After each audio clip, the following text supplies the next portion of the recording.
All right, everyone, what's going on? It is Ninja from Above and Pud Muffin. We are doing another review, this time on Blair Witch.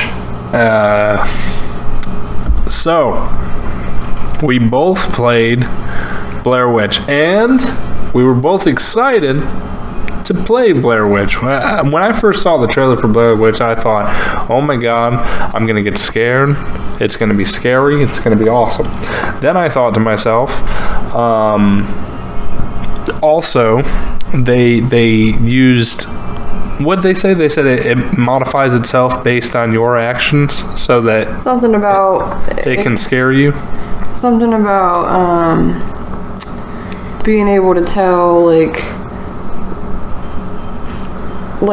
how you're responding in the story is how they would base their shit off of. Like, I don't even know how would I explain that? It just basically they would base your experience on your gameplay as to how much fear you would encounter. Exactly. And did you feel that? Nope. I didn't feel that either. I felt lost because I had to walk around the woods. So the first thing is, the game was a good game. It was a good game. I mean, it's a 3-hour playthrough. It takes about 3 to 4 hours to beat. It was okay. It was not like the movies, and no. I think that's what made me not like it more, because they made it about this man's personal life. Right. And in Blair Witch, it's not about your personal life. Right. It's just it's about being scared. Right. Like being terrorized. Right. This man was not. I mean, he was being terrorized. He was terrorized by his past. Yeah, but it was by his own actions. So, the gameplay is very, very slow. I'll say it takes a while for the first scare to come out. You got to be like an hour in before you see your very first tree monster. It's a lot of walking in circles.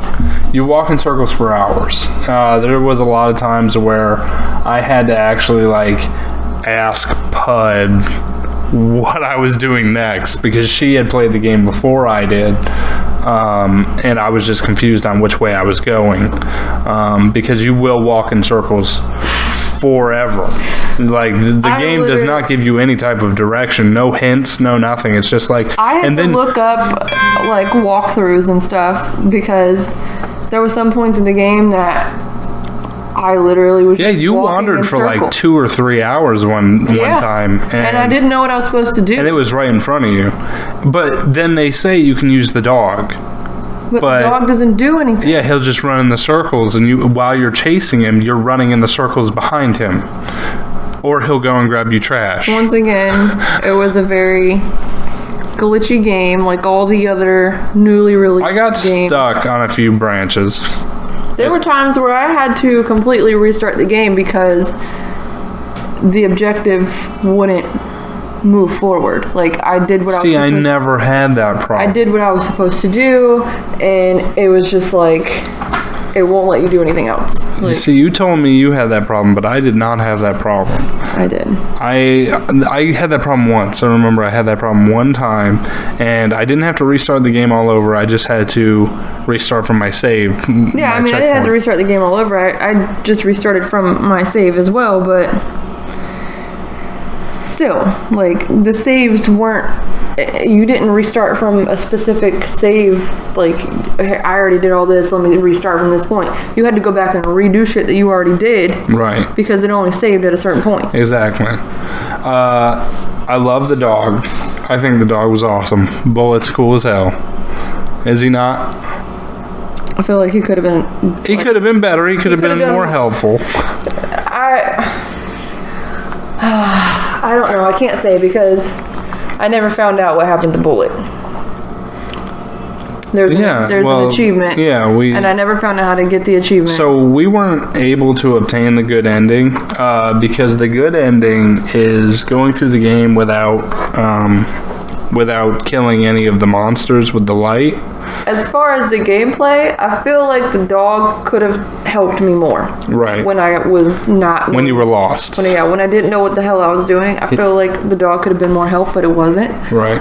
Like, it could have helped me find more collectibles. Exactly. And it didn't. Like, every time I would just use it, it would just go...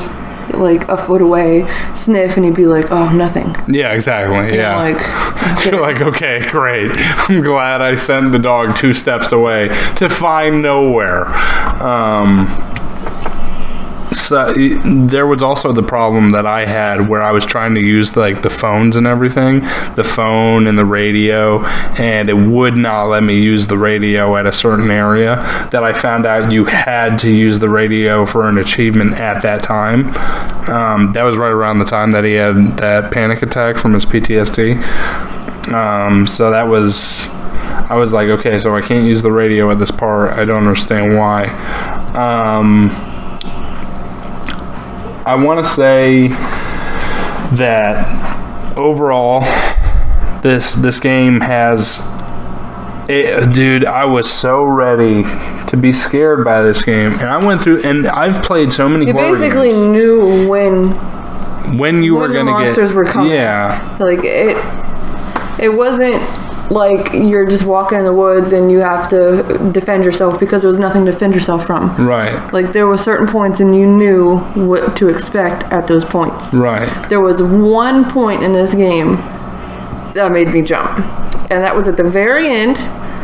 And you turned a corner and something like jumped out the window or something. Oh, yeah, I remember that. No, you walk straight up to it, and it's a guy just standing there, and you're like with your video recorder, so you don't really know what you're doing, and you just go ahead and it jumps at you. At that point, you weren't allowed to use the flashlight. Right. And all you had was night vision. Yeah, and that part was scary. Yeah. Other than that... Yeah, other than that, I didn't get... there was the guy that shot at you, but that was only for me, not for you. So, yeah, the game didn't really frighten me all that much. And I play a lot of horror games on the channel, and you guys know that. Blair Witch did not scare me at all. I mean, to the point where I was like, oh man, I really shouldn't play this. No, it was more or less... the movie scared me more than... Yeah, exactly. Well, it gave me more of a thrill, I should say. I don't know if this was rushed or, if they were just trying to put out a good $30 game. It was good for $30. Because it's only a 4-hour gameplay.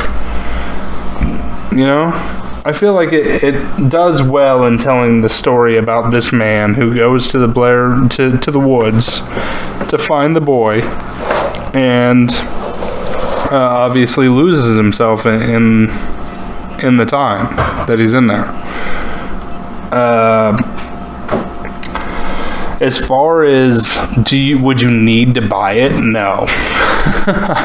I wouldn't say, yeah, you need to buy this. I'd say maybe, like, if you wanted to try it out, sure. But it's not going to give you any experience that you haven't missed in your life or anything like that.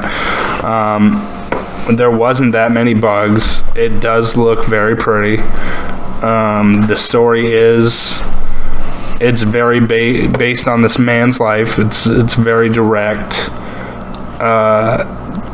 Towards the end, you'll start getting more of the scarier feels of the Blair Witch towards the end of the game. See, I know everyone's like all about change and shit like that, but I feel like if they would have put him with somebody else and they were both like losing their minds and fucking with each other, like how it was in the movie, like they there was 3 people and they were all losing their minds and going crazy, and they played off each other's fear. Like each one became more terrified because of what the other person was doing. Right.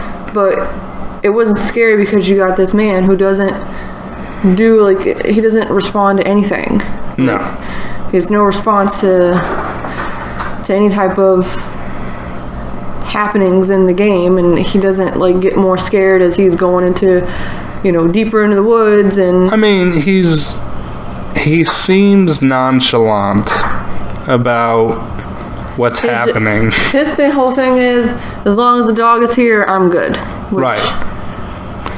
And that leads to a whole big portion of the game, actually, where the dog basically isn't there. We won't talk about that, though. That's kind of spoiler E. If you haven't played this game, you shouldn't be watching this. Oh, yeah, sure. I mean, it's not that bad. Like, yeah, I'm not going to do any spoilers. Did we spoil it yet? There was no spoilers. I'm just saying, I wouldn't be watching a review of a damn game if I ain't played it. That's true. That's me too. Anyway, guys, it is a good 3-hour game. It's a nice little 3-hour game if you want to play it. If you're going for achievements, it is hard as hell to get some of the achievements on this game.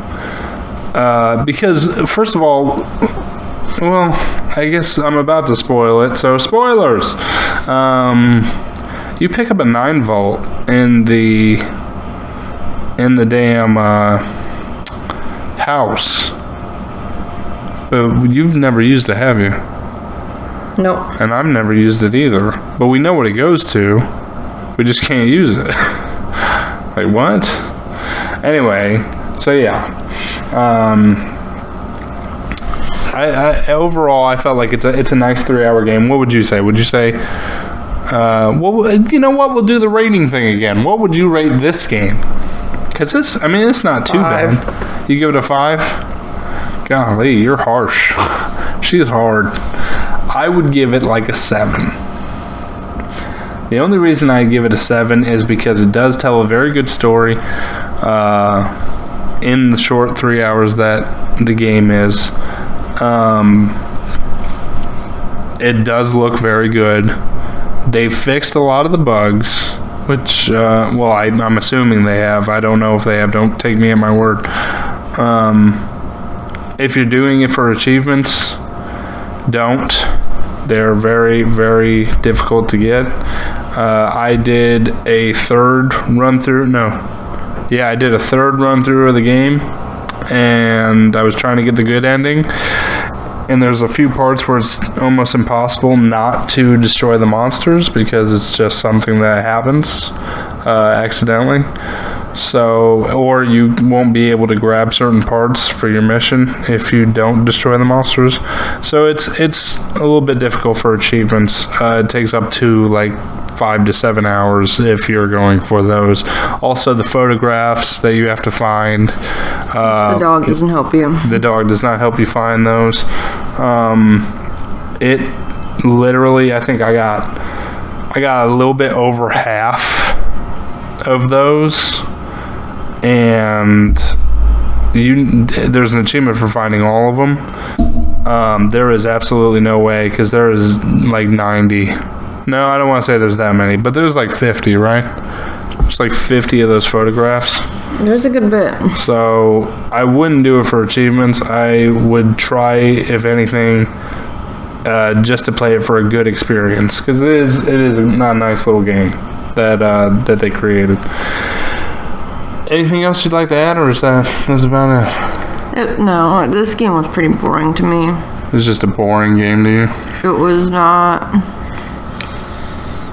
It's not what I was expecting. It wasn't what I was expecting either. I was expecting a lot more jump scares and some more fear and stuff like that. But, I mean, overall, I think that it paints a picture. I mean, it wasn't terrible. It just wasn't scary. It lacked in giving direction, and it wasn't scary. Yeah. Like, we were laughing about how not scary the game actually is. Because I was like, "You scared yet?" She's like, "No." So, because we knew the game wasn't scary at all. It was made by the same people that made Layers of Fear, correct? Layers of Fear was relatively spooky. Way better. It was a way better, way more well-written game than this. I don't understand what happened. Anyway, guys, that's our review for the game. If you guys like the video, just leave a thumbs up. Tell us what you guys think of the Blair Witch video game down in the comments below. And I will catch you guys in the next one. That's going to be our review. Okay, bye.